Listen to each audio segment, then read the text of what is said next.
menurut tema seberapa posisi daftar pemilihan Aceh pada pemilu 2019 yang saya merupakan salah satu calon anggota DPD pun juga hadir.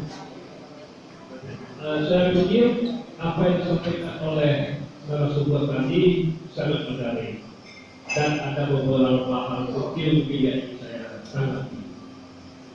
Pertama yang disampaikan oleh Bapak Tarwidi tadi bahwasanya menyangkut dengan DPD, ada DPD API 1, API 2, malah kita berharap tidak ada lagi apa API, tidak ada lagi API 3, HP ya, HP 3. Mudah-mudahan tidak ada lagi HP 3, ya. Karena kenapa? Sebagaimana sampaikan kita sekali lagi, menyangkut dengan pemilu tadi itu satu.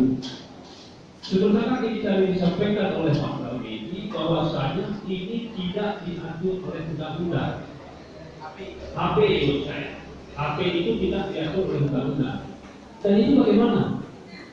Kalau nanti perjalanan pemilu kita ada orang yang melakukan juga judicial review misalnya, kenapa ada HP 1, HP 2? Kan jadi masalah juga. Kalau di ACC misalnya oleh MK, salah. Dan saya berharap ini bagaimana Pak kami, bagaimana kebijakan kami pusat dengan tidak ada sebuah aturan bisa dilaksanakan. Itu satu. Yang kedua, pemerintah sendiri.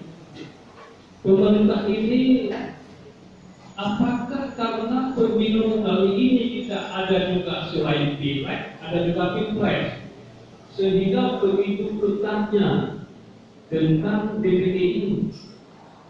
Kalau dulu kan tidak ada pilpres, baru kali ini tidak ada pilpres. Apakah karena itu?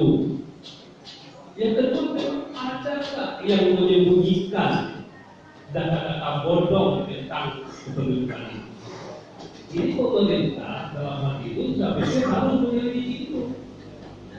Karena kadang-kadang kita pengalaman yang dulu, kalau di suatu daerah jumlah DPD-nya misalnya 50.000, setelah pemilu jadi 70.000.